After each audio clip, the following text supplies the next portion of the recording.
Disclaimer.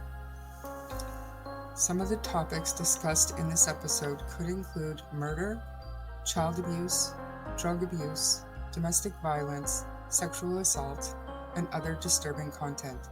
Please do not listen if you are sensitive to any of these topics. Hi guys, welcome back to part 2 of the Resurrection of Ron Logan live stream replay. We're just going to pick right up right where we left off in part 1, and I will talk to you when it's done. Anyway, so do you want me to play a little bit of Nancy here? I'll put it on a little bit faster speed though. Yeah. Yeah? Yeah. Okay. Let's get past we'll make it bigger. Put it on 1.25 or 1.5 or 1.25? 1.5. 1.2 1.5? Okay. All right. We'll go 1.5. Let's see what she looks like at that. Be justice for Abby and Libby, the two beautiful little girls that were slaughtered in Delphi. Her episode was actually with a quite pharmacy low. tech behind bars awaiting trial. Did you notice that? In the last days, wild rumors have surfaced that one of the girls was decapitated or near decapitated. Another rumor that the wrong guy's behind bars and the real killer is walking free. Yeah, they said that about O.J. Simpson too, didn't they? And Scott Peterson. I gotta see if I can turn this and up. Robert Blake. Gosh, I could go on and on about the real killers that are walking free. I'm Nancy Grace. This is Crime Stories. Thank you for being with us here at Crime Stories and on Sirius XM 111. Let's talk about the truth. As the trial approaches, what is the truth? I'm literally at about 100. the murders of these two beautiful little girls. Joining me, an all-star panel to make sense of what we know right now. But first, I'm going to go to Barbara McDonald joining us, Court TV documentary producer and co-host of Down the Hill podcast. Barbara McDonald, thank you for being with us. Along with her, Susan Hendricks, journalist and author of Down the Hill, My Descent into the Double Murder in Delphi, my former colleague at HLN. Barbara, Susan, thank you for being with us. First of all, Barbara, in all of your research and everything you have discovered in your Down the Hill podcast, have you ever heard anything about one of these two little girls, Libby or Abby, being decapitated? No, not to that extent. I've heard near decapitation, but that was very early on in the investigation. And I think it largely came from those text messages that are attributed to Abby's step-uncle or half-uncle, David Erskine, who claims in those text messages, if they're legitimate, that he was one of the volunteers to have found the bodies. And he recounted some of the things that he claimed existed at the crime scene. And with regard to the girls, I know that there's a lot of information contained in those messages that is not accurate. And what information would Erskine have written or texted that would suggest one of the girls was decapitated or near decapitated? Well, we do know from the defense filings that the girls had fatal injuries to their necks that were caused by some sort of an edged weapon. And it's possible that a volunteer who came upon that scene might have thought it looked perhaps different than it actually was. But my understanding is that both girls were completely intact. New rumors are swirling to Cheryl McCollum, my longtime friend and colleague, forensic expert, founder, director of the Cold Case Research Institute, and star of Zone 7 hit podcast. Cheryl McCollum, I don't understand how it benefits anyone to keep on gossip about these two little girls. Gossip like the real killer is someone else. The real killer is walking free. That Libby was near beheaded, quote, out of rage. Why? Nancy, you and I both know there's a big difference between verified information and potentially harmful speculation and rumor. You have to ask yourself, how does this benefit the families of these girls? How does this benefit law enforcement? How does this benefit the prosecution?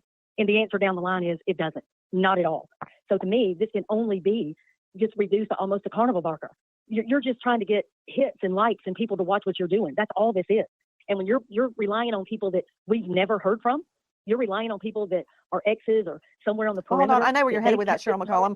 The very wild Delphi murder theory has now reared its ugly head again. An ex-girlfriend of a former person of interest, Ron Logan, insists that he, Logan, is the real killer, not the pharmacy tech behind bars who has admitted to the murders, who had the gun, whose bullet was found at the scene between the two dead bodies. It had cycled through his gun, used as a scare technique on the girls. You know how somebody, like in the movies, cocks the gun and twists the barrel. That's what he did. And One of those bullets fell out of his gun in his demonstrations to the two victims. Long story short, that bullet matches the gun at the defendant's home. That is incredibly probative, proves something. But that said, I want you to hear our friend Rachel Bonilla from Crime Online. Connie Dillman is the ex-girlfriend of Ron Logan. She claims they met in a bar and hit it off over their love of horses and the outdoors. Their 6-year relationship had come to an end by the time of the Delphi murders, and Dillman believes Ron Logan is the killer. She says the voice on the tape saying "down the hill" is absolutely him. She also claims that Logan was violent, and when she refused him sex one night, he hit her with a wrench, causing 7 stitches. Dillman has yet to say why she waited. That wasn't accurate. Are you playing this whole thing? Eh? Are you playing this whole thing? That wasn't accurate what that reporter No, just said. No, it's spinning for some reason anyway. No, because what it was is that she said she was breaking up with him, not because of sleeping with him. That's what when she refused to have sex with him that night, he hit her with a wrench. That's not accurate. This is I mean, it's just infuriating. It's just silliness. Oh, experiencing interruptions. Find out why. Let's see. Until now to speak up. Ron Logan. I don't say A, Veronica. I'm Canadian, and I don't say A. Kim Dunlap joining us, a reporter from Kokomo. One second. Sorry. I just naturally say it. I don't think about it. Logan, a POI person of interest to start with, other than the bodies were found on his property. But thank you so much, Nancy, for having me on the show. And you know, Mhm. I feel like at one point, especially early on, everyone that matched the sketch was potentially the suspect. And I feel like Ron Logan, to a lot of people, matched that first sketch. Now, there was a second sketch that came out, looked a lot different than the first one, but I feel like a lot of it was just because this was his property. He went on, I think, a couple talk shows or a couple media outlets back then and kind of talked about the case in the beginning. But you kind of talk to the people in town at the time, and he had a search warrant at his house. You kind of talk to people at the time, and we got him. We got Ron Logan. This is the guy. And then it sort of went away. It came back a couple years ago. But I mean, really, I think it was just the nature of the beast back then that if you went public with any information about Delphi, that you were just automatically, especially if you look like that sketch, you fit that person. You were them. You were that person. You were the first guy. So why was Ron Logan a person of interest at the beginning of this investigation, and why have new rumors resurfaced now? Listen to Sydney Sumner from Crime Stories. Did they ever stop? Logan was a person of interest when Libby German and Abby Williams were murdered. Their bodies were found on his property, his house only 1,400 feet from where the girls were discovered. I think that they resurface now because of this documentary. There's always been the believers, but just before they disappeared, the girls took a video where a heavyset man in a blue jacket is heard saying "down the hill." Investigators have long believed the voice on the film belongs to someone who took part in the murder. Thanks, Kathy. Yep. Thank you. Love you too. They sledded him in jail over a probation violation. Thanks for joining us. Alibi checked out, police let him go and moved on to other potential suspects. So let me ask this. Cheryl McCollum joining us from Zone 7. Cheryl, why now? Why is this re-emerging now? Claims by an ex-girlfriend that Ron Logan is the killer, not the perp sitting behind bars who has confessed. Apparently, she has come out and said, that's his voice, that's him on the bridge. I knew it when they first released it. And then she goes on to say that she called the tip line to even report it. But I don't know where in the last 7 years she's been. I don't know how forceful she was with her understanding and determination that this was, in fact, Ron Logan. She hasn't been forceful, but she has been talking. She has. I first met her in 2021 and heard her story. And then after she and I spoke, she did start participating in some of the Facebook groups and commenting online Wait. with a bit of her story. Barbara McDonald, I'm all about people participating in Facebook groups. But did she go to police at the time she heard down the hill and say, that is Ron Logan? She told me in 2021 that she did in fact do that, and that she did in fact have an interview with the FBI around that time. In 2021. And at that juncture, let me go to joining us, journalist and author of Down the Hill, My Descent into the Delphi Murder in Delphi. She went in 2017. If she spoke to detectives, yeah, it was 2017, right? Yeah. And they followed up. They actually held Logan, questioned him, and investigated him, and let him go. What more can you tell us, Susan Hendricks? Thanks for having me, Nancy. It's great to be on. And there were other names mentioned throughout this long period of time, close to 6 years before anyone was in custody. Daniel Nation, Paul Eder, James Chadwell, Keegan Klein, Tony Klein, and of course, Ron Logan, who we're discussing. And I did see the sound from his ex-girlfriend, and I felt for her, but I believe it's confirmation bias. Yeah, confirmation bias. What was telling to me was that there were never any charges against Ron Logan. 2 searches of his property, 2, in March 2017, and he was never arrested or charged with the crime. So that was telling to me. And you spoke of kind of the craziness going on around this, and told Becky this morning, I sent her a text that I was going to be on your show, and she said, there's so much craziness right now that if you talked about that, you'd be on the show for hours. So there is a gag order. They take it seriously, but they're very aware of all of this chaos going on, and it's certainly not helping them. Well, I want to circle back, Cheryl McCollum, to her coming forward and claiming that's my ex-boyfriend right there, the one that beat me. The offense, if I'm wrong, correct me if I am, was February 13, 2017.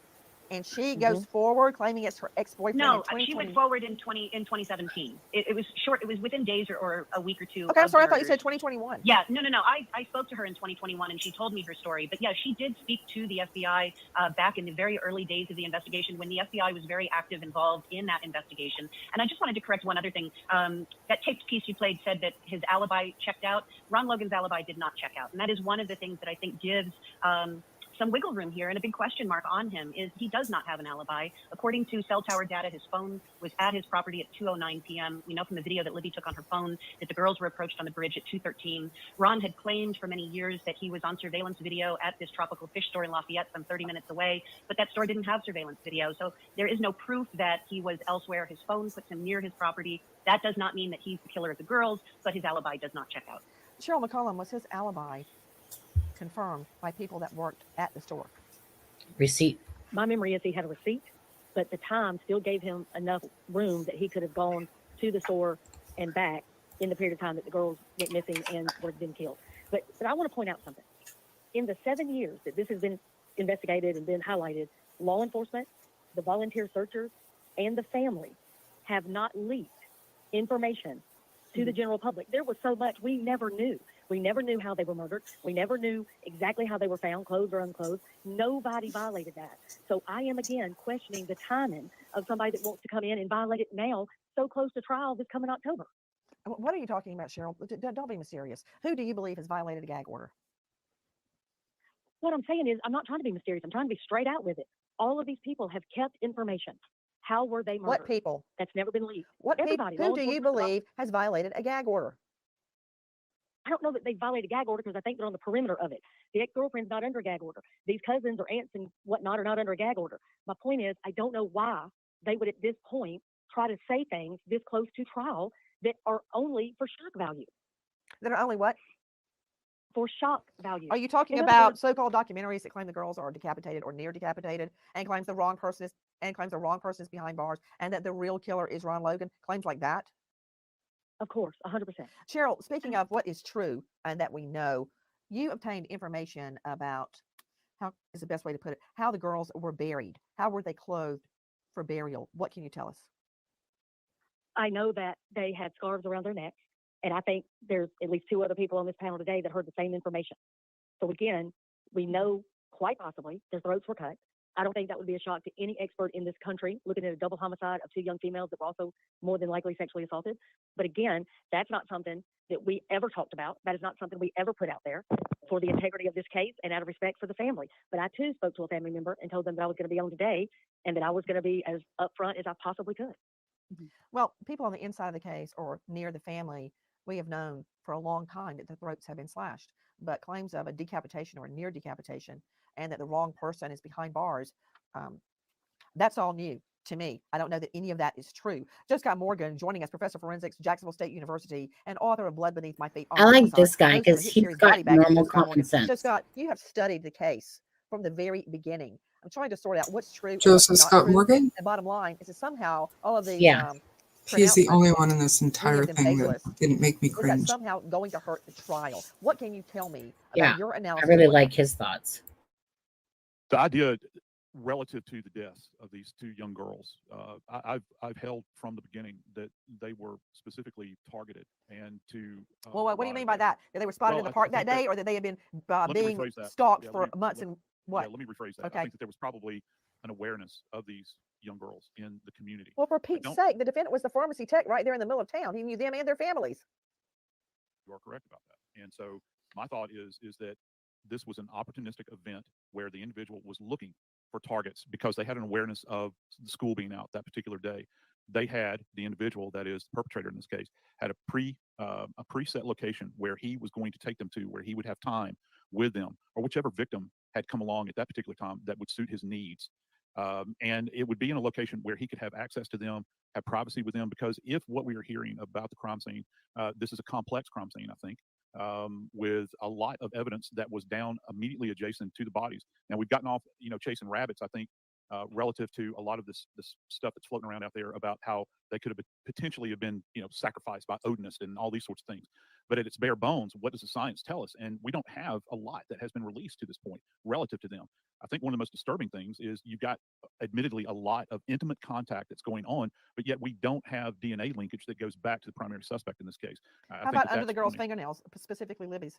Yeah, and I think that is a potential place to harvest that DNA from, because you're going to have somebody that's fighting back. For folks that don't know how this works, if you think about a plow going into kind of virgin soil, and it's dragging along, creates furrows, that's one of the things that you begin to think about with fingernails, where you're going to capture skin, blood, hair, that's beneath the fingernails. And they would have done, look, they didn't just do nail scrapings and nail clippings at autopsy. They did rape kits as well, Nancy. I can almost perfectly guarantee that. They also did alternative lighting photography, which is using things like infrared. If you can pick up on anything, any kind of marks on the body, I hope that they did all of this. They put on a full court press with this to try to collect as much data as they could from these bodies. Well, isn't it true that we have been told at the get-go, Cheryl, that Abby was dressed, Libby was not? Some variation of that, yes. I've heard different type rumors, but yes, that's what we've been told. Rumors, gossip, innuendo now could damage the trial based on what? An ex-girlfriend that claims to recognize the defendant's voice saying down the hill, played on a loop. Let's talk about the evidence that we do know. To Susan Hendricks, Barbara McDonald, and Cheryl McCollum, what evidence do we know that connects the defendant, who is headed for trial right now? Number one, his admission behind bars while on the phone. All of those calls are being recorded to family members claiming he did it. Number two, the bullet from his gun, based on hard ballistics forensics, found at the scene between the bodies, matched back to his gun, still in his possession at his home. And also feline hair, cat hair. Police actually exhumed a family cat from the defendant, Allen's yard, to match up to cat hair found on one of the victims, a victim that we don't believe has ever been in the defendant's home. Now, Cheryl, did Nancy just leak something, or are we speculating? Like that wasn't released. That's not known.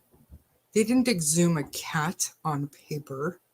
Tell me where she heard that from. You're muted. I haven't said anything yet, but I was muted. Okay. Where did she get that from? And well, more importantly, like, are we supposed to know something about this cat hair that actually was attached to a fiber found at the crime scene from his cat? When did we actually hear that for a fact ever?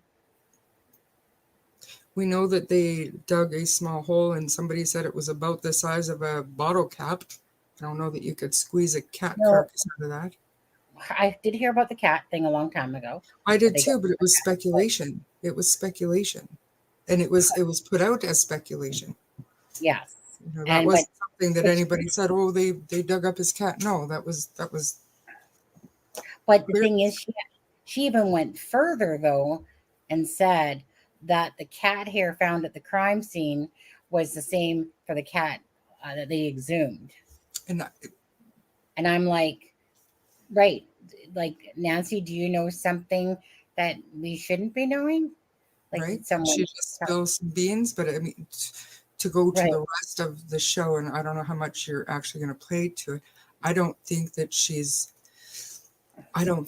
has inside information, and for whatever reason, Barbara McDonald and Susan Hendricks didn't speak up and correct or shut down anything that was being said that I found to be disturbing, knowing that Susan had told Becky that she was going to be on Nancy Grace, and we can safely assume that at least Becky watched it. It just makes my stomach curdle to think that they watched this.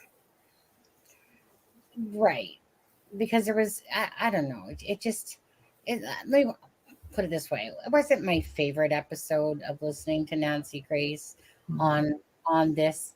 A lot of it seemed like, why do you keep talking about the decapitation and the clothes at the funeral and stuff? Because we know it didn't happen. We know it didn't happen. So why are you using that word over and over and over and over again? Why? What Um, benefits you to keep on that narrative? Why? yeah, just like I said, my favorite part of this was listening to that gentleman speak there, Joe Scott, whatever his Joseph name is. Scott Morgan, yeah. Yeah, Morgan. Because to me, he just had the most common sense and like, muddying the waters and exactly and stuff like that. And you could tell too when we're listening to it that there's some slight, incorrect or things that were said incorrect. And this one right here as well, like again, we've never heard that the hair uh, at the crime scene matched the cat. So unless she has some privy information, which I don't think so, But she we might all go. speculated about it though, so Sure, it's possible. But my point is, it's how would possible. she know that? Mm. Because she's speaking as though she's seen it. She knows it. Right, She's right, looking at exactly. something on her paper about Yeah, what evidence connects Richard Allen, and she's reading it. So did she yeah. just leak something? Did she just oopsie something? Or But that's just it, right?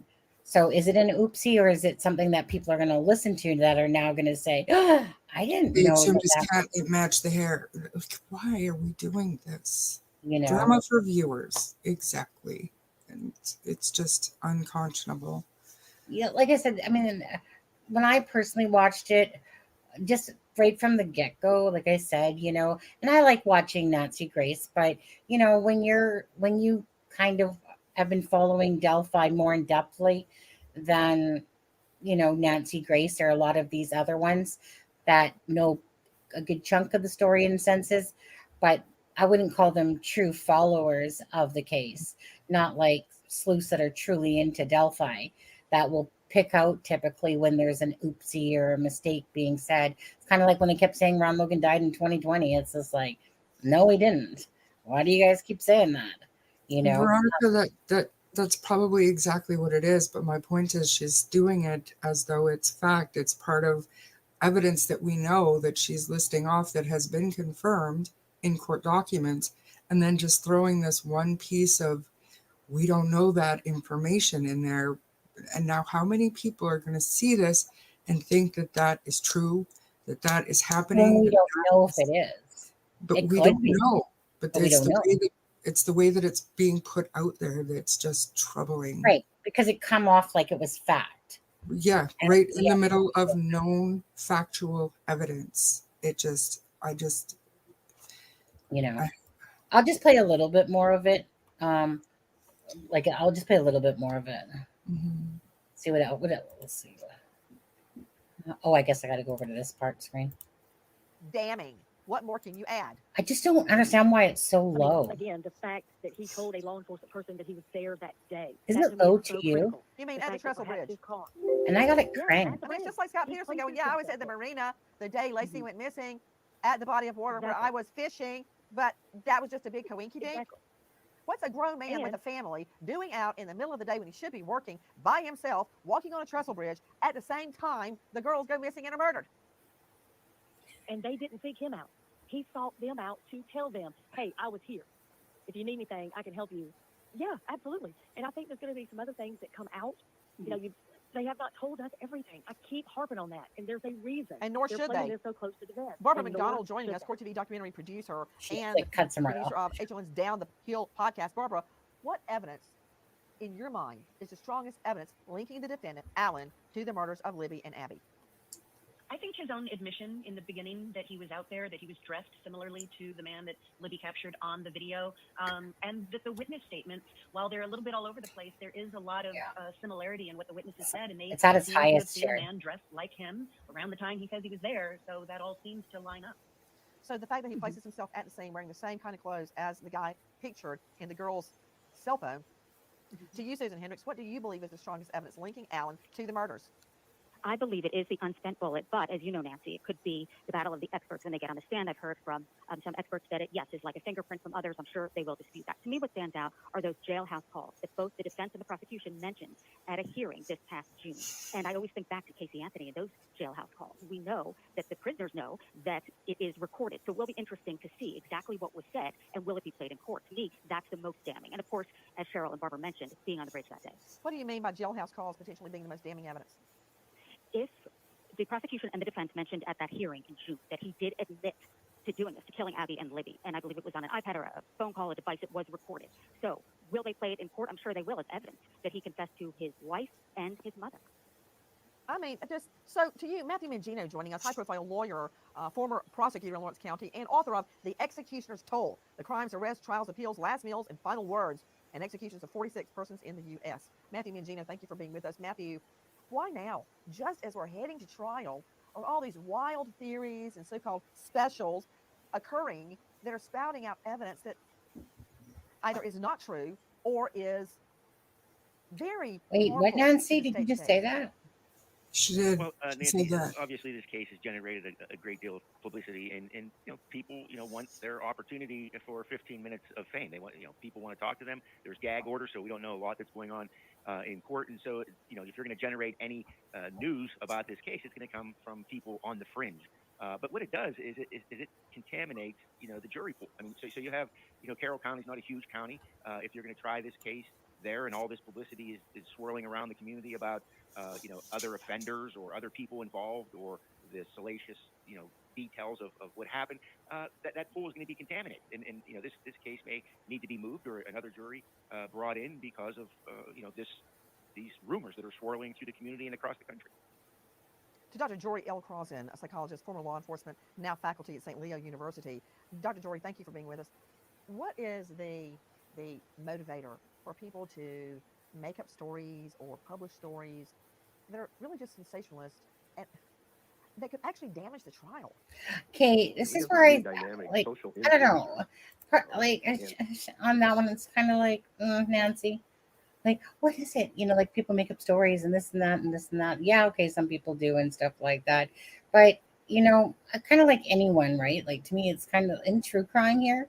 Like I said, we don't got a million followers, 2 million followers, and whatever, a lot of us and stuff like that. And you're just trying to put pieces to the puzzle together, which is trying to figure it out and talk about it. I mean, don't get me wrong, those other ones. But it's kind of like, isn't that what they're doing by doing these episodes really themselves as well? And to mainstream media, and absolutely no offense to YouTubers whatsoever, mainstream media has to be held to a higher standard of fact finding and reporting. And Yes.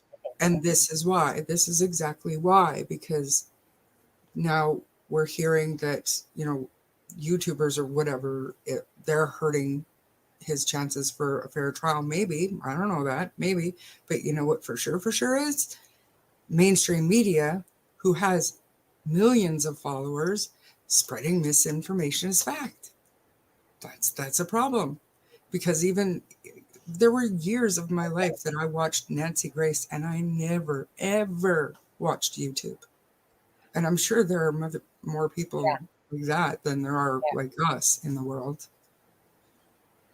Steph, I guess you ignored our media hats, by the way, that I made a long time ago, thanks to JLR. Thank you very much. Actually, just took them down recently.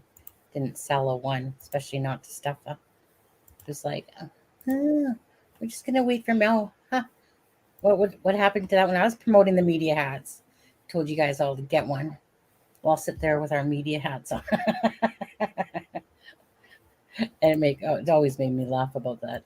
Anyways, yeah, I absolutely to a higher standard, again, because someone's going to listen to that cat stuff, and then they're going to be convinced that because it came out of Nancy Grace's mouth, because somehow coming out of her mouth is going to be better than the police, I suppose. But it's nothing that was ever confirmed, or even it was just said that there was that the cat was exhumed, but nothing confirmed. But like I said, after people see this, but like I said,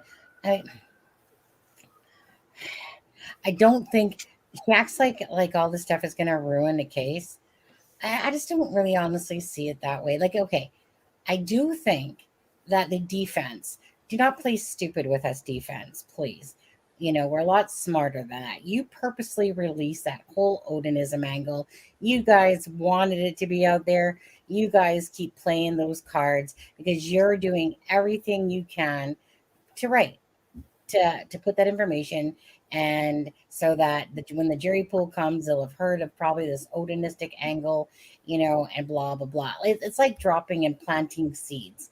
You know damn well that they did that on purpose. Absolutely. You see that dirtiness to me. Well, I don't know if it's dirty and by the eyes of the law, but it's just you see their little dirty plays at work, and you're not fooled by them. You know exactly what they're doing, and they're doing it however they want to deem it as. What's the word I'm looking for, Charmaine? When they're slyly, specifically doing these little drops, in a sense.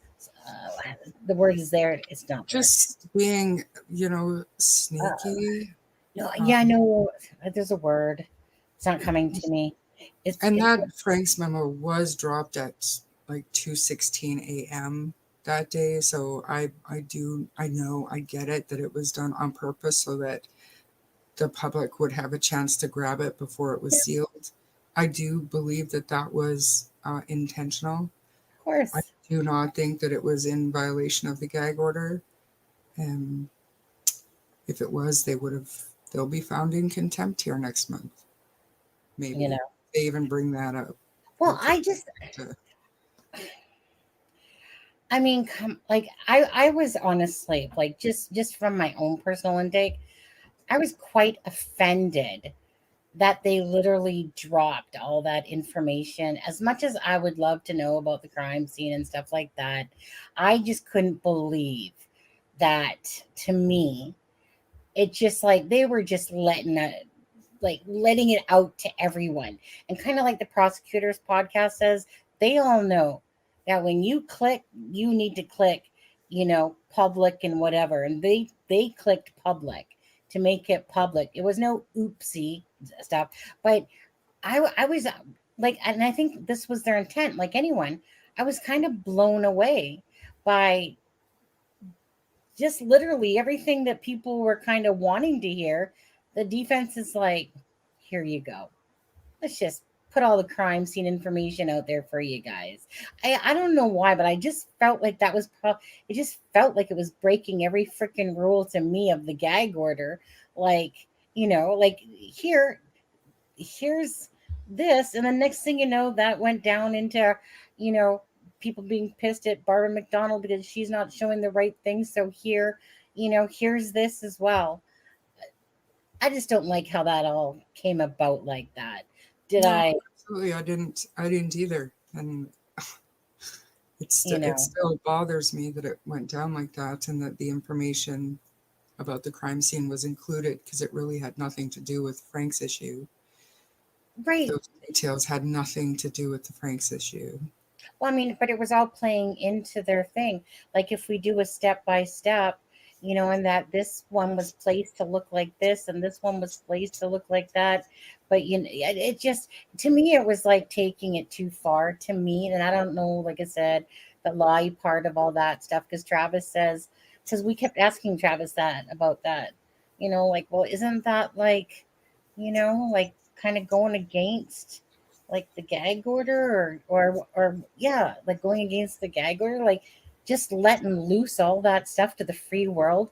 You would think that stuff, like I said, would have been put in court and not here public. Here you guys go. Here's some really juicy shit.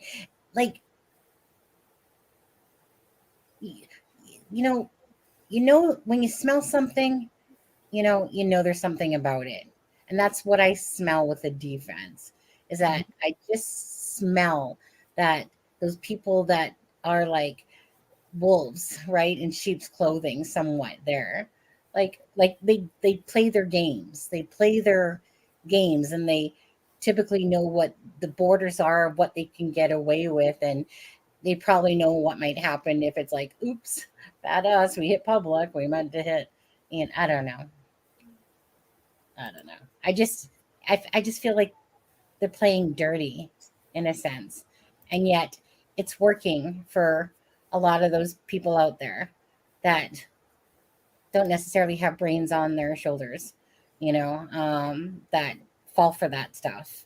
And that's exactly what it happens. Then everything goes chaotic, and I know that you and Adam both keep saying like how, ever since this whole mess, really, people are becoming like either hate goal, like goal, hate defense, they're pro prosecutor. You know what I mean? Like there's this big division and stuff going on now.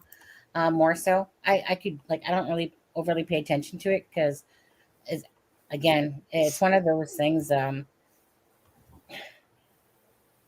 Just you have to always look at both sides of things, and then and then obviously just wait for trial and then see what happens. But it just seems like everything that's getting talked about is about this lawyer stuff and da da da da da. And maybe that's why the paperwork kind of bores me to a point because I'm here for Abby and Libby and the trial and justice. And to watch how this crappy shit play out like it is, it just bugs me because it just means longevity to an already long case for Abby and Libby. I don't know. I don't know. I just want to get on with it. Stop this freaking kindergarten shit that's going on, and just, you know what I mean? Just show your evidence. Just show your evidence for both sides. Here, here. If you guys are also ready, here's the evidence. Here's the evidence. Mm-hmm. I agree. Yeah. I Anyway. agree with most of what you said. I don't really know if I want to watch more Nancy, to be honest with you. No, I don't. It's too low, and honestly, it did nothing. It was, like I said, the only thing that I really like listening to in this particular episode. Again, sorry, Nancy, but it wasn't my favorite episode at all. And I really just like listening to that guy that was talking, and is this the one where the ladies? No, or is that in the other? No, that's in the documentary, wasn't it? Or not documentary, but episode. What? And whatever reason, this episode's really low. Her episode. I noticed that yesterday too, that it was really low. I think I heard it better on my iPad. Mm-hmm. Oh, there. My camera was blurry there. Let's see. Both sides have been messy as fuck from where I sit. Just seeing. People say like they're playing games, they're delaying, and I don't think they're doing that. I think they're doing what they think they have to do procedurally. But for what? Now we're so far off the trail of justice for Libby and Abby that we're kind of lost in the now contempt for the defense. Like, we get it, they fucked up, we get it, we understand, sanction them, put them in jail for a week, do what you got to do, but then let's just get on with it already. Let's just stop the nonsense. Let's remember what this is all about here. Miss Depp, I'm probably going to disagree with that one a little bit there because the Erskine texts have been out there for quite a while. Those came to bit David Erskine in the ass, hence the reason that he moved. Now, is that because some of the information in those texts was not accurate, and we come to find that out now? Well, the thing is that, in hindsight, because he said to me that Abby was wearing the same clothes that she had on in the bridge. Clearly not. So, either or, those texts, a lot of people, those texts have been huge for a lot of people since they came out because it gave a little bit of insight from somebody that was, or claims that says that he was the first one to find those girls. He says it in another text that I have, and he says that, like I said, that he was the first one to come across those girls. But I don't know. To me, those texts were kind of like a big eye opener to a lot of people about certain things. They're kind of a big part of the case, really, like meaning to the sleuths, in a sense.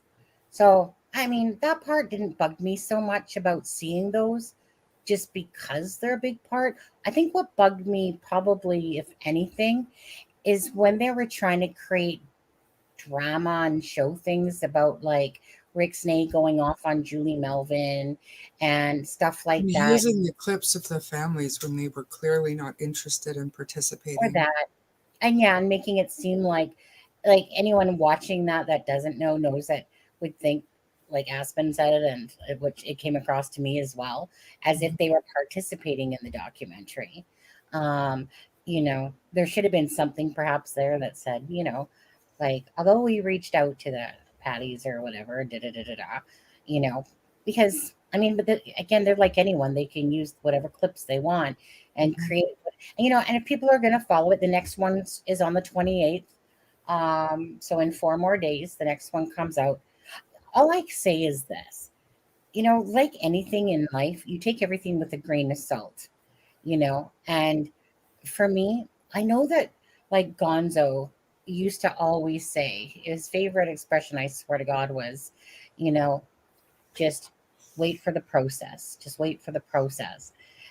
And I finally it took me a while to understand that. I mean, I understood it, but probably not to the extent where I'm so over, like I said, like this stuff going on.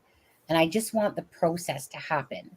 Like I said, if the defense is so ready and the prosecutors are so ready, great. Lay out your cases, prove your guilt. If you think that Richard Allen is the BG and whatever, prove it then, right? And the defense, pull out your story of your odinistic angle and all this stuff and all these other people that they're going to bring up, James Brian Chadwell, they're going to bring up all those other people, and they're going to bring How do you figure? No, they won't. They can't. the defense. Yeah, they can't do that in court without losing credibility with their main theory. Like they've chosen this theory. They No, no, can no, change their mind, but no. Maybe I'm saying this wrong, because what I'm saying is that the defense is going to use that on the prosecution about all these other people that they were looking at, you know, including Richard Allen. So, meaning that the defense is going to use that on the prosecution about all their mistakes, da da da da da da da, and kind of like, because they were looking at Daniel Nations, they were looking at all those people, stuff like that. They put out 2 different sketches, they did all those things. That stuff that the defense is going to be like, like you guys don't know your hole from your, head in the ground type of thing. absolutely.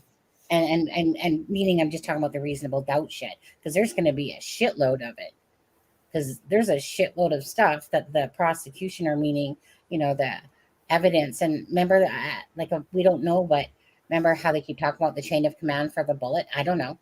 Like I said, we'll see what And all. not just that, we need to see the experts, because my big thing with the bullet, I'm not calling it junk science at all, Me but neither. I don't understand the mechanics of mass production nowadays. Like, is more than one gun possible of making those stray marks? Like, I don't know. I need Well, to hear the experts explain to me how guns are made nowadays and how those marks go on, not even casings, on bullets. mhm. You know what I I mean, mean? So it's not junk science. I'm sure there's forensics and stuff to back up that evidence. right. But In Fig's last video, there was just that, an expert saying that no. an expert. But again, did they explain mass production of firearms? Probably not. Probably Well, not. it was a part of a clipping, an expert talking about the ballistics, exactly what we're talking about. Sure. About can, like, because they were kind of talking about that, about the mass amounts of bullets, in a sense, because that question was asked in it about, like, if basically 2 people had the same gun and they got, they buy these bullets, will the bullet strikings or whatever be different? And No, that's not what I'm saying, Sonny. I'm saying you've got 2 different guns, thousands and thousands of bullets, and the bullets all come out the same because they're all made through the same press machine. If they're handmade, different story. The same as the guns. If every component of that gun is handmade, different story. Then you're going to have individualized fingerprints inside the chamber. But if it's mass produced by the same machine, is it possible for two guns to create those same markings? I'm not talking about the bullets. I'm talking about the gun and the components inside the gun. That's the expert testimony that I'm interested in hearing. Well, that's what I was talking about. You were saying more the bullets. Well, They okay. have the same markings. So let me okay. Okay, so let me just say what I mean. It was in, I think, Fig's thing. So if you have two guns, type of thing, your whatever Sig Sauer thing, and those guns are whatever, like, you know, I think that with every gun being made, to me, I think it would be like being a twin. There's going to be like just something a little slightly different. But I guess what I was watching, what I'm trying to say is that if you put like obviously there's thousands of bullets of the same for the same guns that are out there in mass production, and you put the same bullet inside of it, and the question was, say, the guy talking about it in that video, whatever, was asked about, if you put a bullet in this gun, you have an exact same, like say same gun, right? And you put the bullet in here and bullet in here, are the Same gun off the same assembly line, made the same day. right? And he said no, that they wouldn't be the same. That one would be distinctive to that one, and that one would be distinctive to that, even if they were like the same, because the markings would I come certainly off. need to hear more than one expert's opinion, because Or yeah, again, but the experts that some people choose to listen to, and it's going to be the same at trial. The defense is going to have their experts and the prosecution. And right now, all I'm hearing is prosecution experts saying this is damning evidence. I want to hear both sides, and the jury will want to hear both sides and come to their and own they will. conclusion. And they will. Because I've listened to both sides of it when I was, searching around, because like you, I want to hear both sides. I want to hear where it's junk science. I want to hear why they're saying it's junk science. Mhm. And then I also want to hear the other side of it. No different than I want to hear what the defense has to say, and I want to hear what they have to say. But at the end of the day, I mean, it's really going to boil down to, some people consider it junk science. I don't, but I'm not a professional. I don't think it's junk. After what I listen to, I don't think it's junk science. It makes sense to me. Like, what are the chances that this gun that has the distinct marks from a bullet happens to be Richard Allen, who happens to be at the trail, with the same jacket, same type of, stuff on and stuff like that, and then the confessions are there, but to me, those are still off to the side, like, meaning, okay, so he said confessions or whatever, but I just think to myself, like, so what's the probability that a gun or a bullet, with these markings come from this gun that he owns and match it, and yet, even let's just say two in the world that it match, but anyways, and then he also happens to be at the bridge that day at the same time that the girls are and stuff like that. So remember how I think they tried to change it? There's like his story that no, he left at 1:30. I bet you any money they said that, Charmaine. I bet you any. I'm not sure, but my guess is this. My guess is the reason why they're saying that is because he's only caught on camera at one point, where the cameras are showing him driving, and they're going to make it seem like he was leaving versus coming and going. So that's my thought on that one. I could totally be way off, but that's why I think that they were playing that card. No. He wasn't there from 1:30 to 3 of 57. No, he was there from this time to this time, and then they're going to try to, of course, shoot down the witnesses that this one's saying this, that they don't, that could have been anybody, blah, blah, blah. Anyways, that's how I kind of see that one playing out. I'm honestly, I'm afraid to hear the defense at trial, because I think that they're going to raise enough reasonable doubt, and I do lean more towards Richard Allen being guilty. Believe it or not, I know I'm up here, spouting off or whatever, and it sounds like I don't, but I am leaning that way, absolutely. But I'm afraid that they've got themselves a pretty good theory there, and it's going to raise reasonable doubt, and that's what I'm afraid of. And No, that's exactly what I'm afraid of as well. I believe Richard Allen For the most part, pretty much everything in me is that he's guilty. Um, like, I don't know why someone age 45 that doesn't have a record, 44, I should say, doesn't have a record, would do it. But is it going to be unbeknownst for people to do that? No. I'd like to understand that reason, but I'm just more afraid that exactly what you just said, that the reasonable doubt, that's why I keep saying that they better have some sort of smoking ass gun that Yeah. they literally can go, you know what, here's his vehicle on video here, so that's not right, that's not accurate, I you know truly believe there's more than that. I truly believe that they've got sure. some kind of DNA or blood or animal hair. I do. I believe that the prosecution has a strong case, and we just don't know about it yet. They're too busy right now trying to sweep their messes and their mess ups under the rug because of all the mistakes that the defense has made. Heaven forbid that it come out that we fucked up too. Yeah. You know what I'm saying? But I do believe that Nick McClellan can handle the case. It doesn't seem so on the surface, but I don't know the man. He got his job for a reason. Who am I to say he can't? But I'm just here to keep. I will argue with the prosecution heavy person all day long because they tend to not even consider anything the defense says or give it any kind of weight, which is fine. That's their prerogative, but I refuse to be that way. We're going over to Stewie's. What was that? I heard like a male voice, I swear. It was my phone. Oh. Okay, Charmaine, two questions.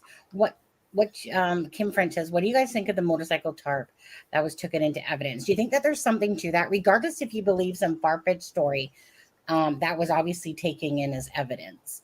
Do you think that there is something to that tarp in any way, way, shape, or form? From what I understand, and I don't know, and I'm going to apologize beforehand if I'm speaking out of turn here, but was there not contaminated DNA and or animal hair on that tarp? I don't know. That's what I heard, and if that's the case, then that could very well be this strong piece of evidence that that's not been made public yet. I think it's probably pretty important. Do I believe that Richard Allen went back there on a motorcycle after the fact for whatever reason? No, of course not. That doesn't even make sense.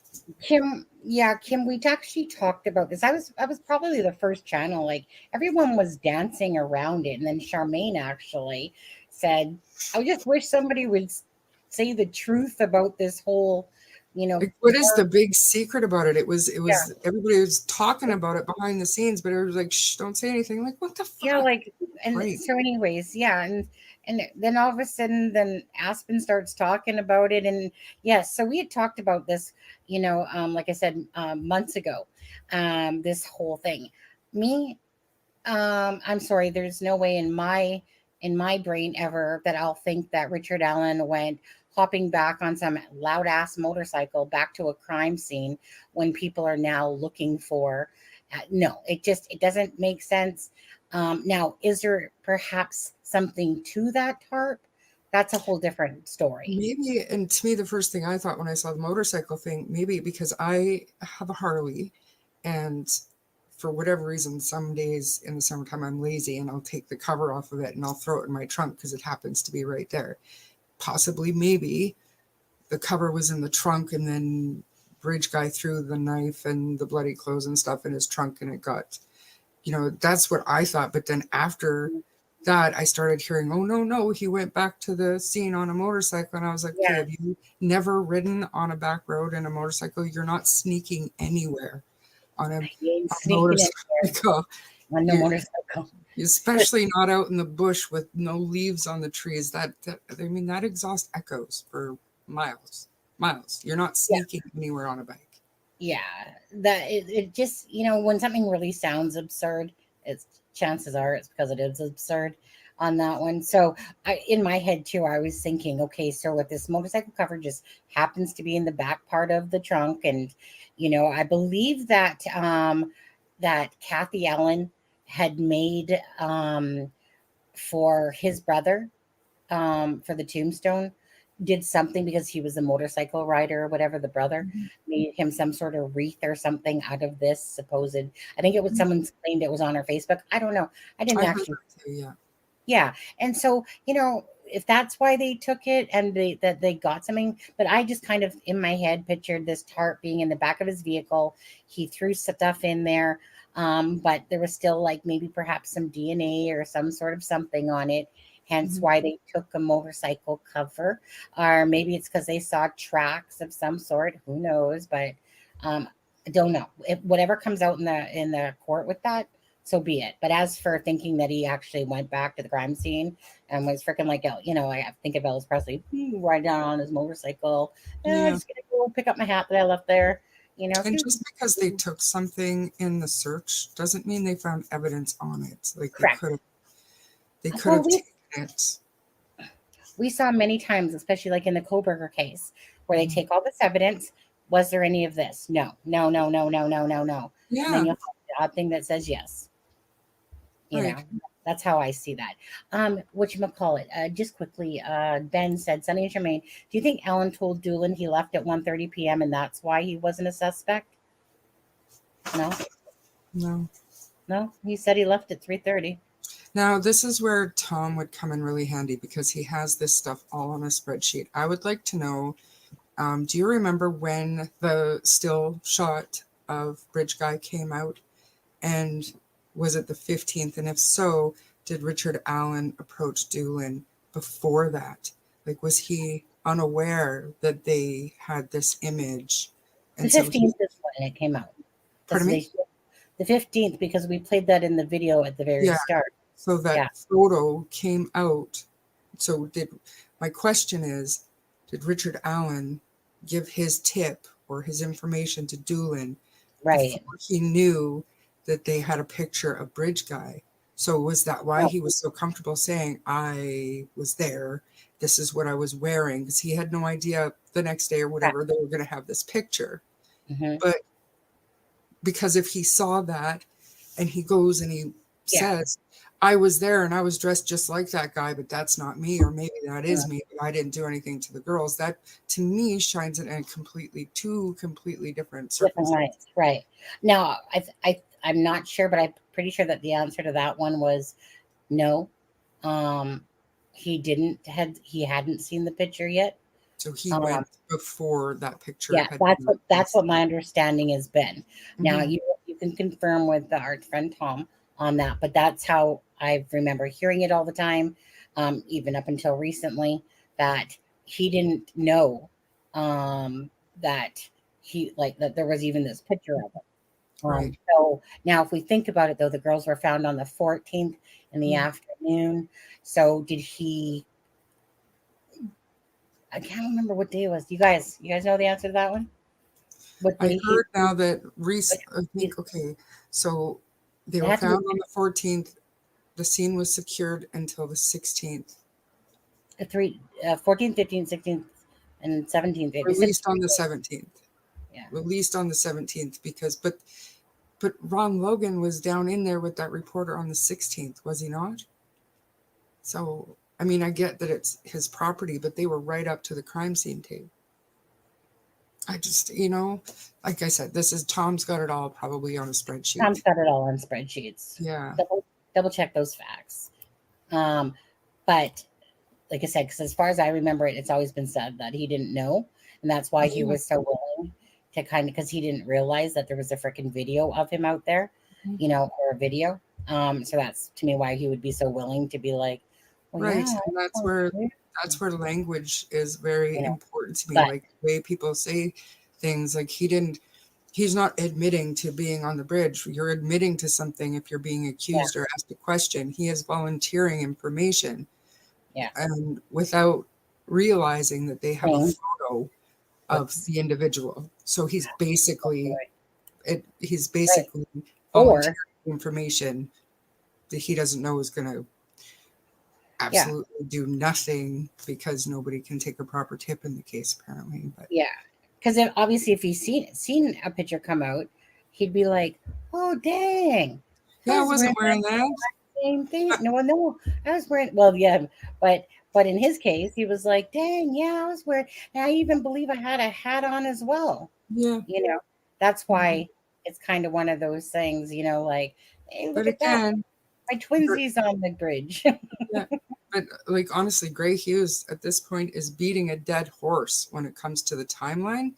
But the one part that he says that is bang on is that the only person between who was Yes, the woman the and the woman. girls, Yeah, and right. then Abby and Libby was Richard Allen. There was nobody else there. Yeah, So, I mean, it was Richard Allen on the bridge, 100%. There's no denying that part. right. And that's Just the based part. on the timeline in the PCA. Yeah, right. And to me, like I said, the defense. Like I said, I feel like they did a great job of like what David Hennessy said, that it was a work of art, that they literally have tried to smash each of these parts by changing the time that he left, by changing again like this to go to this whole Odinistic thing and blah blah blah. I think they've done a good job with trying to portray this whole other story, but then it's going to come down to, like I said, the truth in a sense of But can what's we say that though? Because is it well, true that those witness statements were not accurate? I'm not going to say that they were altered or anything like that, but maybe they changed over the years, or maybe they weren't recorded or whatever. It could be anything at this point, would. Now the yeah, defense has could raised be. the issue. So we don't know. Let me put it this way. In my personal gut instinct, I think that well, let me hope, because I said the same thing about Barry Morphew when he was arrested. I thought that they would have had him like dead to rights, and then when I was listening to the testimony from the prosecution, I was like, and I was thinking, okay, this shit's weak. Okay, but we're just about to get to the good shit about why it's like slam his ass to the wall type of thing, and then I was like, wait a second, really? This is what you got against Barry Morphew? And then of course they had to turn around and pull back, right? Full stop. And so I couldn't believe it. I was like, really? This is like your strongest evidence?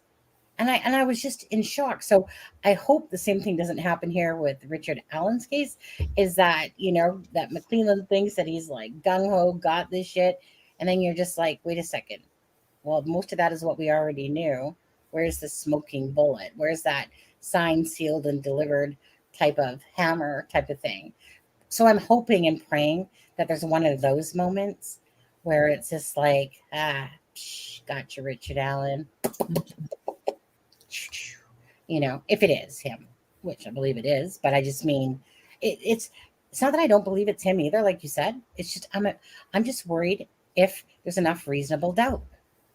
Is there enough reasonable doubt, and the prosecution's case isn't as strong as perhaps, it like what they think it is, and kind of like, I can't remember who said it earlier. I will absolutely be gutted if it's one of those things that Richard Allen did something, but the case couldn't be proven because there was too much reasonable doubt. That And is then, the worst. That is my biggest fear with this case. That we're absolutely. going to have a monster roaming the countryside because of all these fuck-ups. Yeah, the whole purpose of the gag order was to try to keep the case toned down, but defense wasn't having it. Absolutely, and they weren't having it. They want to taint the jury pool. They keep things in chaos. It's a right, exactly. It's a strategy. Thank you. That's kind of probably the word I was kind of looking for earlier when I was trying to think that they're purposely, doing it. It's their strategy to do exactly what's happened, and they love it. They're loving it. Like, because again, they're not they're not there to care about Abby and Libby. They're there to get their client and get him, off the charges. And But these guys, do you guys honestly think that, so these lawyers, these men, They're citizens of Indiana. So do you do you think that they'd be working so hard to free Richard Allen if they didn't truly believe that he was innocent? Like, do you think that they'd be working so hard to free somebody that they thought maybe could have killed these two little girls in such a horrific way? I mean, I think that they truly believe in his innocence. So I'm not angry with them for anything that they're doing.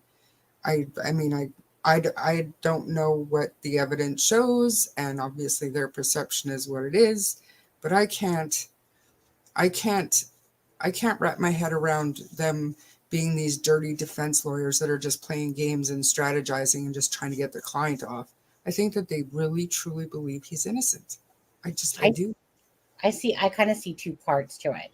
I do believe that they believe that he's innocent, but what I feel like myself is that they had this case given to them, and this case is a hell of a huge case for them to receive.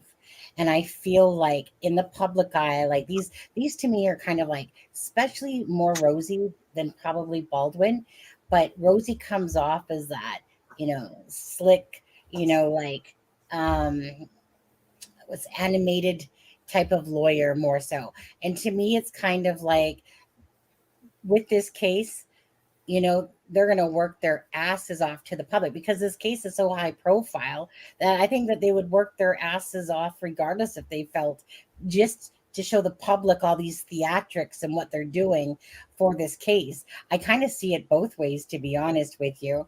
But like I see that. I don't, you guys get what I'm saying there? I just see that, if this case wasn't as huge as it is, I don't think that they'd be given, if it wasn't in the spotlight like it is, I don't think that Richard Allen would be getting that same determination that they're going for. I don't.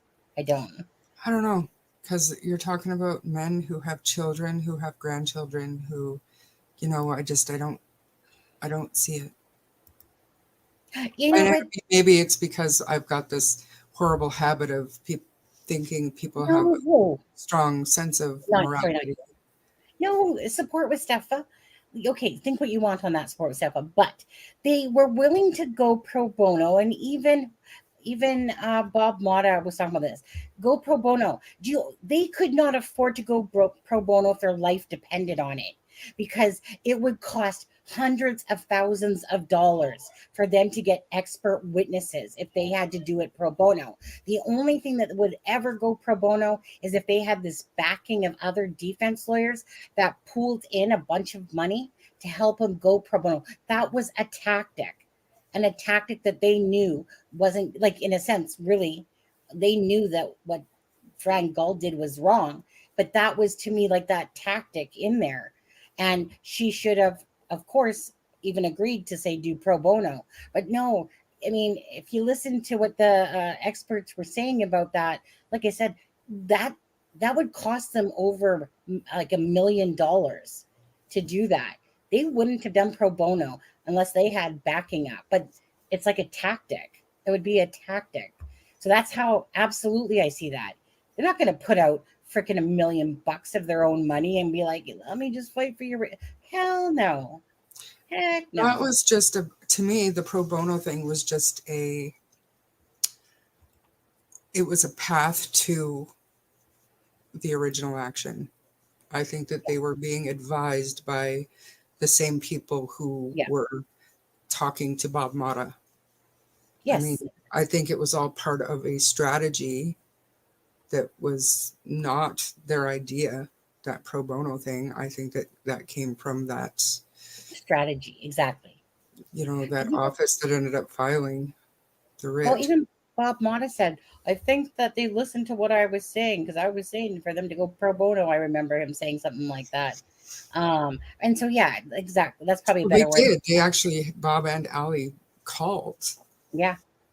They called and said, this is what you should do. And then the next thing you know, that's what they did. And the whole time they had Kara and Maggie working probably already on those writs. Really, as soon as they were removed. Right. Yeah. Exactly. I mean, obviously it didn't go that route, and it went basically to what That's all I was waiting for was Judge Fran actions wrong? Would the Supreme Court see it that way? Obviously, they didn't agree with what she did. They said that, for these reasons, like it's a last resort, and she didn't feel like the proper process went through for that to be a last resort. Put them back on the case, and and rightfully so. Mhm. Like I said, if there's a process and that's a last resort thing, and you didn't, and the proper guidelines weren't followed, so yeah, okay. I mean, I didn't see it coming, to be honest with you. I just didn't know what. I don't know Supreme Court or what they're going to do. I didn't know if Fran Gull was like, you just sometimes as a regular person would think that, look, Fran Gull's been a judge for a long time. It's not like she's freaking 29 years old like all of us, right? She's like a good 60 something years old there. And you would just think that as a judge with experience that she knew, at least to my visual, that she was doing the right things. Lawyers no different, that this isn't normal. We heard that multiple times by the defense lawyers and stuff like that this wasn't a normal course and type of thing, and everyone seemed to be pretty much shocked by it all. And obviously, right, it's not like there's a ton of cases, but anyways, so yeah, so again, come to learn that, yeah, she was in the wrong. Lawyers got put back on, and sadly, well, it's just really sadly, it's to where it is right now again, which is just a big muddled mess. Well, it is. I get that. I get that there's proceedings, and I get it's like, tag, you're it. No, tag. Oh, I'm coming at you with this motion. Woohoo! Tag, you're it. That's just kind of what it feels like. It feels like just tennis back and forth, really. But well, a little bit more like a squash match or something. But that's kind of what it feels like right now. Like, oh, boing, back at you. Oh, no, back at you. That type of thing. I think they were making a statement. They were making a statement, or a tactic or whatever. It was whatever word we used. I don't think one person committed this. I do not. Okay, so someone, I think it was Unsolved Crimes, because she's the one that I sent you guys the video for. Charmaine. Yeah. One person. Oh, sorry. One more. Oh no, it's okay, because I never finished my sentence. It's just what Steph has said. Okay, you guys, where are we at with this in chat? Okay, one, if it's one person, just put one, and put two if you think it's obviously two or more. What do you think, Charmaine? Charmaine, where are you at still with this one? I think that he acted alone. I think that a 5'6" little shitty man quickly becomes 6 foot something to 13-year-old girls when he's got a gun. And I think that the staging and the redressing could easily be done by one person. I don't pretend to even want to guess at a motive.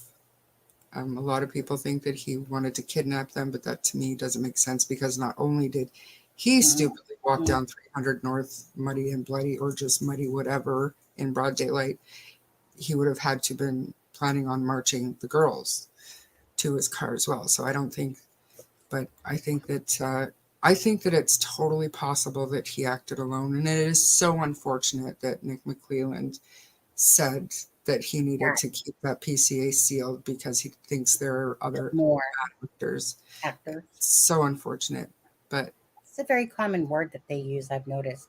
I didn't notice it before up until I've heard other cases, and I really hate the word actors. How about suspect? How about person of interest? I hate the word actors. It just, but actors, I think, isn't suspect. I think actors could be, for example, actors could be players in the game that aren't. Keg and Klein hooked him up with some pedo account for a burner phone. Yeah. You know what I mean? Yeah. Actors. So, my thing is I believe one person could have done it. Now, was it in Nancy Grace's one where she was like, yeah, it was her, because she was like, so let me put it this way. Kathy Allen will know, of course, whether like if her husband frequented the Freedom Bridge frequently. Like, I mean, obviously there's pictures of them hiking and stuff like that.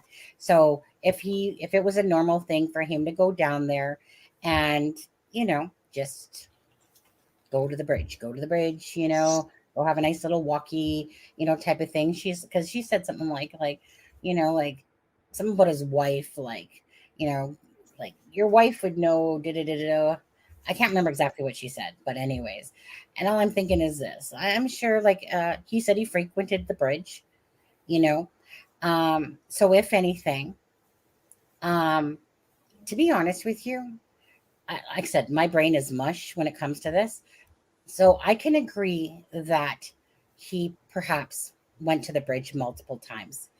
And even at the age of 44, that whatever sick, twisted thing going on in his head's going on, that, he knew that it's going to be a school day, that Abby and Libby could have been simply random victims, and that was his crime of opportunity.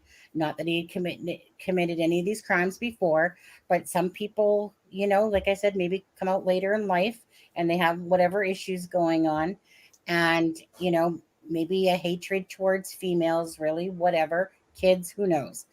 So I could see him stalking, or going there and then planning out in his head exactly what he was going to do someday, and knowing that it was a school day. So I can see that. I can see it being not a lure as well, whereas with the whole King thing came out, it was a lure. But what I can't really get over, or what I find hard to understand, is, okay, you got a gun, absolutely, right? Most people are going to be scared, and you're going to go down the hill and you're going to do as you're told. And as much as Abby and Libby might be looking at each other going like, what the fuck do we do, what the fuck do we do, like, da, da, da, da, and then to go across the water. But what gets me is, like in Greeno's video, he's trying to climb up that bank. That's like no easy feat there to go up the bank. That water was not that it was pretty, it was pretty decently high, like it, you know what I mean. But that bank, and so when you watch kind of like Greeno doing that, I'm trying to understand in my head how, and this is where it gets wrapped around, because I'm trying to understand in my head how one person with the gun is like, what, gun at their back going like climb, climb, climb, without one of them are starting to take off. Like, I think that it's possible that that's exactly what happened, and why Abby or Libby's shoe was found on the one side. And there were those footprints in that one bank. We saw pictures of. I have my own idea in my head that maybe one of them was hit at some point, and probably the later of the two. The shoes were on the north side. Like the shoe. Yeah, one's underneath of her. Yeah. One's underneath of Abby is what they said. And one's on the other side of the creek. No, it's not on the other side. It's on the north side. It's on the south side. It's on the north side. See, and I thought Kelsey said that they were on the private drive when somebody called up from down that second hill and said what kind of shoe were the girls wearing. Now I can't remember if it was Becky, or I can't remember if it was Dave Erskine, but I'm wanting to say Becky on this one because it was already said that it was on the north side. And that I remember saying that in the live because we were all trying to figure out where it was. And they were both on the north side. The picture is on the north side. Kind of like what they said in the PCA, that the clothes were 75 or whatever it was away. Mm-hmm. And then I remember that 75 feet. What? 75 feet. Yes, 75 feet. However distance that was. But anyways, it ended up being that, right, it was on the north side, not the south side. And I remember saying that in the live because that was a bit of information that I was like, okay, finally, now we actually know that it was on the north side, that the clothes were actually on the north side, just wherever the crime scene was, somewhere in that vicinity there is where the clothes were. Because that one, like, maybe it's just because you don't remember on that live, and I'm not sure if you were even on that live. I think you were, because was it with you when we were sitting there trying to figure out on the live? Yeah. Yeah, it was you, right? Okay. And then I came back because then I got that information to confirm it was on the north side. And I just maybe just because you forget, but that's why but I remember because I was like, finally, at least now I know it's on like the north side because I was too going like, well, where is it? Like, where I was? thought we figured out that the clothes were on the north side, 75 feet, which would be 25 feet from where the girls were. So it would have had to have been probably. I mean, the shoe and the clothes were together, which again, I was told it was the north side. It was the same Yeah. side that the clothes were on. See what Steffa said? That's what's in my head, but I don't know. Yeah. Well, I just remember, like, I mean, I literally got it from the horse's mouth on this one, and that's why I remember it. And I know, and I believe Frank will absolutely confirm that too. And like I said, I can't remember what live it exactly was on, but we were going over it, and I just know that I got it confirmed. It was on the north side. And No, I remember the live. I do. yeah, okay. But anyways, so I don't know what was our point about that anyway. Oh yeah, you said you had your things because we were talking about getting the girls up, you know. So I'm just thinking that they were just simply scared shitless, Yeah. you know. And when like when there's literally a gun and you're a freaking child and you have someone and you're of that age where you know exactly what the frickin' gun's gonna do, you know. And I just think that they were scared shitless, and neither one wanted to take off on the other one, you know. But because for one person to row that, I just think that they were scared, Yeah. you know. And yeah, and and sadly, it just, you know. So I can easily see one person doing it, you know. I used to always think a few people. I just can't see that Richard Allen would incorporate somebody else into the mix of this. I think, if anything, I think that he had that he had gone to the bridge, you know, knew that it was going to be a school day. I'm actually starting to think it was more random, like meaning he pre-planned to be there that day. But I'm starting to think that actually Adam, Abby, and Libby were actually um, random. It was the crime of opportunity for him to do something, and he took it. And you know, he kind of like killed two birds with one stone in a sense. I don't think that. So that would have to go with the random part. But knowing that he had premeditated to specifically go there that day because he had stalked or gone to that bridge area enough, you know, to know the lay of the land and all that different shit and whatever. And yeah, like that's how I feel it is at this point. The single person is, to me, the best evidence of that is that the more people that know something, the harder it is to keep a secret. Yes. You know what I'm saying? Somebody would have said something if Richard Allen had accomplices, or if he wasn't the one who actually killed them, by now he would have said something. I'm like Anna said earlier, I've got a great heart and I don't understand certain things. And that's another thing that I don't understand.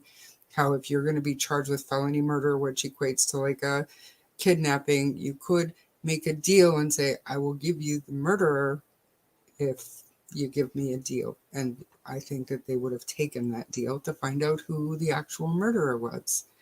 So you can't keep a secret with a lot of people involved, something like that. When somebody's life is on the line, they're not going to keep their mouth shut. Yeah, no, exactly. Well, Steffa, that's where the whole 3 shoe thing came from, right? I mean, that's because Kelsey did say something like that in our interview. Yes, she did. She absolutely did, because that stuck in my mind for years, that she was on the private drive and somebody called down from the creek just below her, what kind of shoes were the girls wearing? Yeah, but the thing is that maybe that was just a misinterpretation of how she said it versus what, because if he was down there, but but again, who knows? Because again, it makes it, that's why people kept going. So there's 3 shoes, right? And it's kind of like, well, no, obviously Libby only has 2 shoes, but they're saying that one's underneath of her, and that then that's why we were thinking that the clothes and everything was on the south side, and that's why we were doing it that day.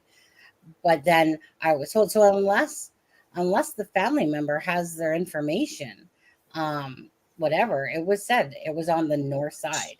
I mean, maybe they don't have a clear recollection because we all thought that Libby was wearing gray sweatpants that day.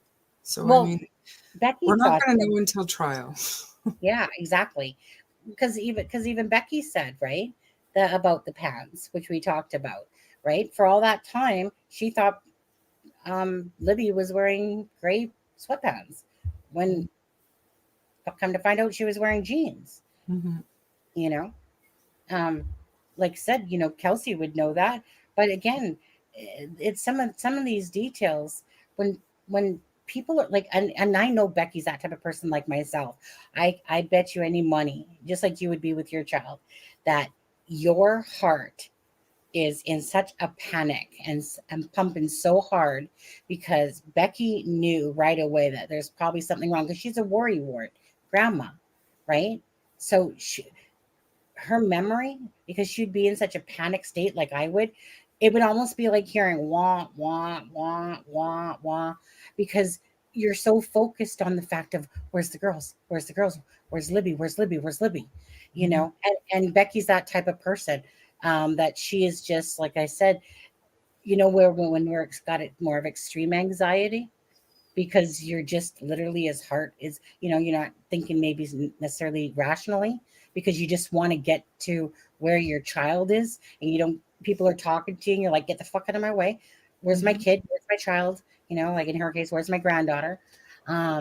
Because she's a Cancer too, by the way. Did I say that? Okay, but anyways. And they're probably not thinking that they were taken or that they're, what happened to them happened. She's probably, like, in my mind, it's like, what does it matter what she was wearing? They're going to be the only 2 lost or hurt little girls out here. So let's just go look for them. Yeah. The clip is still out there. I mean, I've heard her say that. I heard her say about the shoe, and whoever was down at the bottom called up and said the shoe, whether that person, because the water, isn't like deep. So whether it was, like, it's not exactly like it's a big far distance to the other side. So maybe it was recollected wrong. Maybe it was on the north side and the person called up about the shoe and that's what she remembers and how she remembers it. Who knows? I don't know.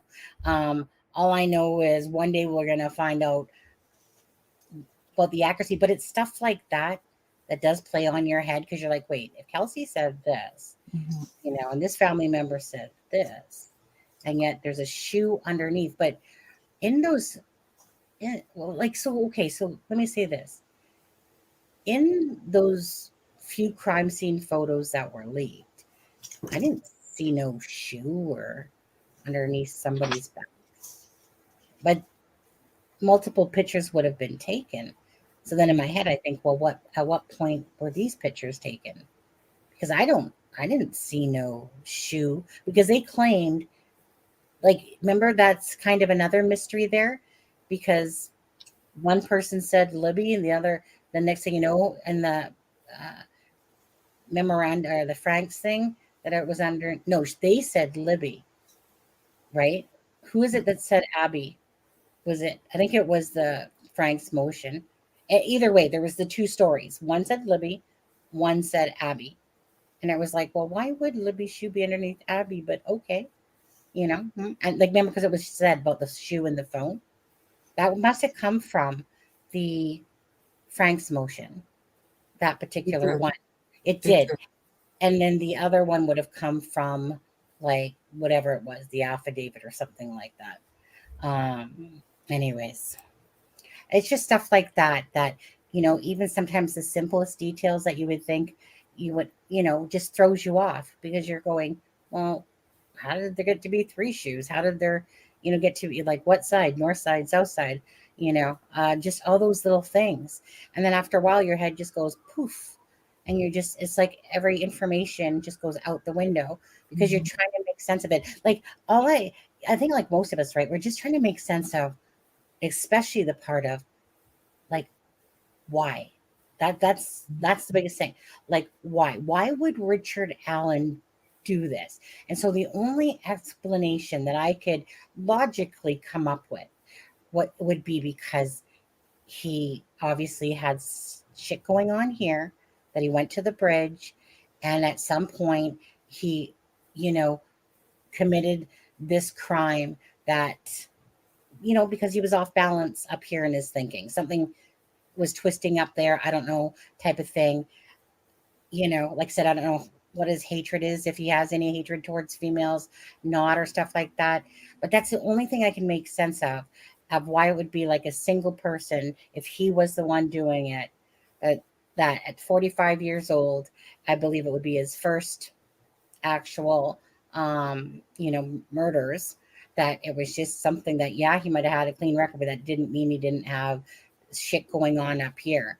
And yet he, how people live double lives, people, right? They portray like, hey, how you doing? Good guy, nice guy at the CVS store. No problem. I'll make these pictures for free for the girls for the funerals. Nobody recognized the guy in all those years. It was a CVS man. That's still strange Because to me. he looked nothing like any of the sketches. Sure did not. The sketches. And I know people that. focused on the sketches. Yeah. Well, that's the thing. Why didn't they ever come out? If they, like, that just still blows me away, that they go from this 45-year-old man to 55 type of area to a freaking 20 to 30-year-old looking kid picture. Why didn't they morph together the two pictures for us then? Yeah. Because no, but so how do you get such two different drawings and then go, well, if you put them together, we believe that this, like, how do you go with a freaking detailed head hat thing to this baby face thing, and then and they're changed directions, in a sense. And Doug Carter, All of that was just smoke. Doug Carter is a hell of a spin doctor. And I think that he is a very definitely kind man with a big heart, and he's probably really good at what he does. But he was the public face, and his analogies and the way that he would word things was very enticing for the public and calming in a way. And I think that it was all smoke when he says, once we find the guy and we combine the sketches, we'll see it. I don't even think he believed a bit of that was true. I think maybe he was hoping.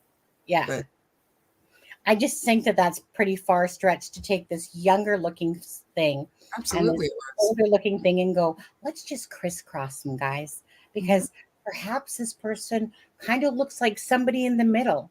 That's like putting 1 to 20 and going, it could look like number 2, a little bit like number 3. We could get to the middle at 10 and go, yeah, kind of looks like that's, to me, that's just a bunch of word salad shit coming out of his mouth. I don't believe for 1 second, like, he's selling shit is what he's doing, and he double talks a lot. And I catch him doing that all the time, double talking. And I get it, but to me, I get pissed off about certain things. And to me, that was a clear thing. You don't put up with the 20 to 30-year-old person and then the 45 to 55-year-old guy, really detailed, this little pouty baby face kind of, like, type of look, and then go, I just knew it. We put them together. They were the same people. I've said it all along. I don't know. It goes me. I just like. I totally agree with you about that creator. It's too bad that it's too bad that he is the way that he is, because he does put a lot of work into his maps. Oh, you're talking about Gray Hughes? Yeah. Oh, I didn't hear. He's just not good to his. Oh, I seen that one. Yeah. No, yeah. Like, I mean, like I said, I got a ton of emails to prove it.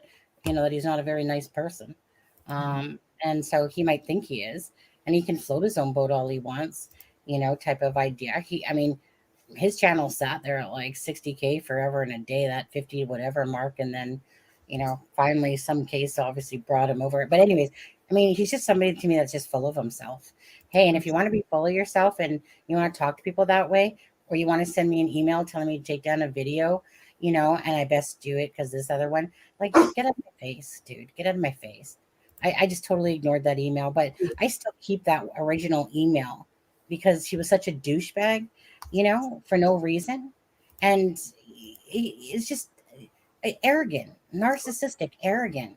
And I just don't get it because he's like nothing to look at, and he has this just arrogant attitude about Delphi. And no, he just has an arrogant attitude in general. And, if he wants to treat people like crap and whatever, like I said, whatever. I mean, whatever. I just don't care about him at all. And he does nothing for me. And yeah, he's good at doing Google Maps. And yeah, there's lots of people that are not the greatest people that do good work on certain things. Absolutely. But I'm not going to sit here and preach that I'm holier than thou and stuff like that, either, because we all have our imperfectness and stuff like that going on. But for me personally, I just choose to not care about him. I don't care. I don't go watch his stuff. So when he said that's what I mean. Okay. I don't watch the dude. I literally said that in this so-called video of mine. I do not watch him. And then it's like, I'm not going to let you get away with saying that. I blocked you from my channel. From what? I don't go to your channel. Yeah. But you just have to put that in there that you've blocked me, type of thing. When you clearly would have heard me say that I don't watch you, So good on you. Stroke the ego, whatever, type of thing. And it's just like, take your narcissistic ass and, just whatever, go do your thing. I don't care. Anyways, I don't watch him for the reason I just don't like the way he talks with people, and I think he's just arrogant. But hey, if ever something ever really good, like maybe I don't even, I've seen him like an hour of my entire life, perhaps, maybe 2 tops. So if he does make good maps, I know he plays with Google. I know he does maps. I know he's good at his maps, and he'll be the first one to tell you that. Just like he'll be the first one to tell you that all the donation money that people send him, that he donates this much of it. Oh, good on you. But those people, when he says like donate to the ballpark, well, if you're donating to the ballpark, you're giving him 90% and he's giving them a 10% cut, But I mean, whatever, right? I mean, it's his thing if people do it, and he tells them to, just shut up and donate $5, and people do it. Hey, if they like being talked to like that, and whatever, go for it. Anyways, that's enough about Gray Hughes. Like I said, I don't hate the dude. It's just I don't like him either. It just does nothing for me. Yeah, and I'm like, hey, each to their own. You know what? I always, for me, that's it. Bottom line. Again, it doesn't matter what I say. Doesn't matter what anyone says. Each to their own. Whatever they want to do, however they want to do it. Again, we all are responsible for our actions, what we say, and what we do, type of thing. And so, people love, being talked to like crap. Then so be it. Enjoy it. Have fun with it. Don't care. It's not impacting my life. Yeah. So whatever. The biggest ones that I like to do call out though is the total scammers like Joseph Morris, like the ones that literally are playing a con game, that's a problem. Yeah, like stuff like that, because that's just sickening that people will literally sell their soul to the devil just to fake something like Joseph Morris did there and stuff like that. Those ones I don't mind calling out, but whatever. Yeah. I mean, he literally, Joseph Morris, I never, and he's from Canada, remember? But I never seen someone disappear so fast. Like, seriously, I never seen someone that disappeared so fast. He tried to justify himself, looked like an idiot. No one bought it, I remember when he went off on tying the murder of the newlywed couple's murders to Gabby Petito. So, absolutely wrong. And so, oh, yes, yeah, I no idea whatsoever. That's why I love this channel. You can say what you feel like and are thinking. Yeah, that's fine. Respectfully. Yeah, exactly. then that's just, well, whatever. What was it? I liked it though when Ictamel, he was talking about Jared, so you guys know from AWP, and that's just it. So this is the same thing, right? AWP maybe lost a few 100,000 of viewers, So here's a guy charged with, 2 counts of RAPE. Um, that doesn't stop over 2 million people still following them, right? They don't care. Like, hey, go do whatever you want to. Like, I mean, he's being charged with it, but it meaning people do what they want, you know, and who, like, even though you think it's so wrong, if somebody does something to a child and you would literally admit to it, like he did, I just don't think he thought it could ever come back to him. But then, all those people are like, I don't care what you did to the 2 kids. I just enjoy watching you dive into the water, right?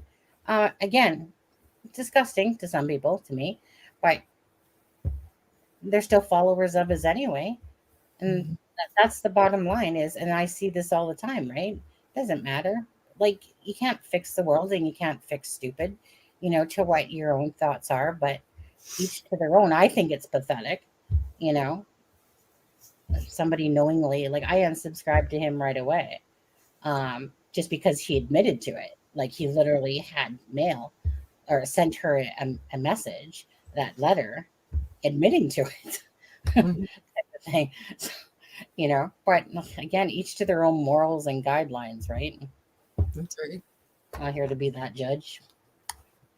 Sunny, is it okay for Canadian? You're okay for? Are you sure? Oh, wait. Okay, Charmaine, you wanted to read something. My bad. You wanted to read something about the confession. Well, not specifically about the confession. So most people, I don't even know if I've said it before, but I am a graduate of criminal justice and criminology. It was a very long time ago, 22 years ago, because I found my certificate here. I was just going through stuff and I found some of my old textbooks, and I'm a nerd and a loser. And I think that the reading is very interesting. So I've been rereading a lot of that stuff lately. This morning, just by chance, I came across something in my interviews and interrogations course textbook. And I just thought it was interesting and thought I would like to read it to everybody just to kind of give some. Yes, this is a Canadian college text. This is not American. I understand that. But I think that the premise is going to apply in both countries because it is what it is. So, and it's not a very long story, Stepha. Hold your breath. It won't take long. But if we look back and think back to the language about the confession, Richard Allen's confession, and I say this with quotes because I'm not heavy prosecution, I'm not heavy defense. I've already cleared that up many times.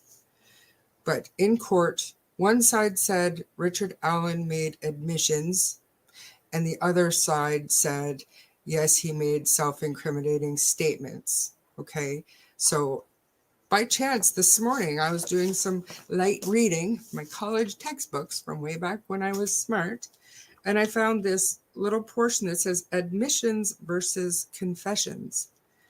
Although seemingly alike, there is a notable difference between the admission of a criminal act and the confession of one's complicity in a crime. An admission is a self-incriminating statement made by the suspect that falls short of acknowledgement of guilt.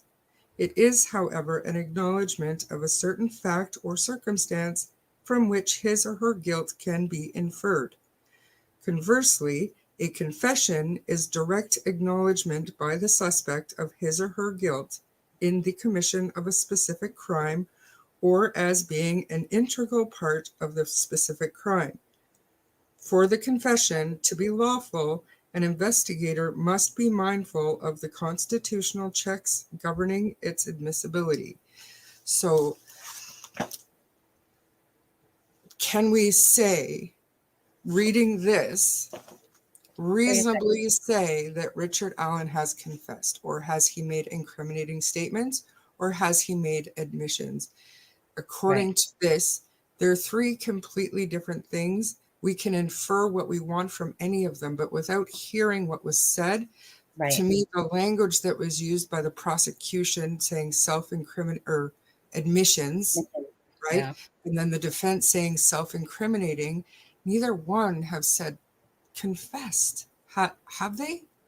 Have Right. they? I'm not talking about the population and the sleuthers and all of us. Right.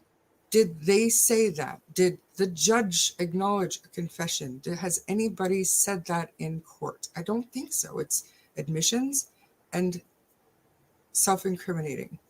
Do you know what I mean? It got my brain thinking back to what was actually said in that hearing.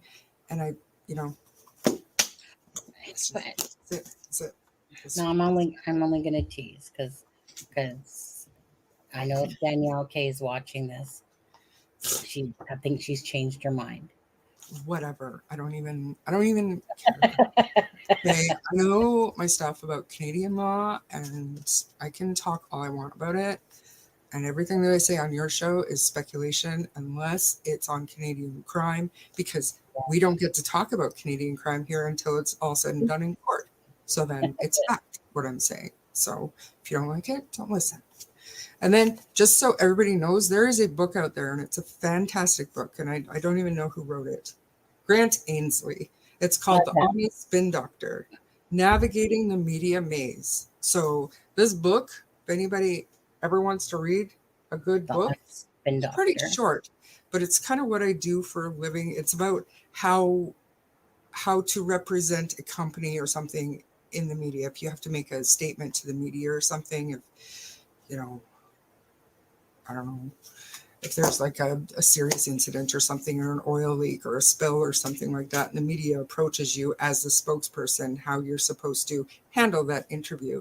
And a lot of it, you can relate a lot of what's in this book to how law enforcement speaks to the media. So it's just very interesting stuff to me. I know I'm a loser. And then there's also this one is fantastic. Oh, get that away from me. Look how thick that is. It is the Canadian Criminal Code of 2003. That's when I started college, 2003. It wasn't yesterday. But yeah, so I just wanted to read that about the, the statements and stuff. So it's pretty. So you're almost a lawyer. I could have been. I could have continued for 2 years and did that, but it was a long time ago, and I made certain decisions based on life. I also was, some of the stuff that you don't know, Sunny, but I have been in a trial before. I have been a witness in a trial before. I have been direct examined and cross-examined. I have been caught on the stand, so to speak. I've been what on the stand? Caught, like trapped by the other side, who was trying to get me to say something. Yeah. Like I fell for it. Right. I gotcha. With that, I've been. Did you lie? Not direct. No, absolutely not. I didn't lie, but I didn't remember something. Something. So I ended up saying something snarky because that's who I am, and I've always been that way. And I should never have said that, because the entire courtroom went silent, and it was like, did she really just say that? It is what it is. But yeah. And I've been involved on the outside of a murder investigation. Hostile witness? I wasn't a hostile witness. I couldn't remember something, and they were badgering me, and I just thought, what the fuck does this have to do with anything? So I said something I shouldn't have said, and they took a recess right after it. So like I said, this entire live stream was like 4 hours long, but I think that's all. After this part, we kind of go off on other topics. The link to the live stream will be in the show notes, so feel free to go and watch the replay. And if you want to join us live and interact with us in real time, I will post links to any upcoming live streams to our Facebook page. Reach out to me on Messenger if you have any case suggestions. And also, if you'd like to be a co-host on one of the podcasts. Again, Bree is not available for podcasting right now. She will be in the future, but for now it's just going to be me. So I am looking for co-hosts. It's not something that I want permanently because Brie will be back, but I would love to have somebody come on and join me for just I'll tell you a story and you can give me your feedback as we go along, and I think it'll be a lot of fun. So anyways, thanks for listening. We'll see you next time.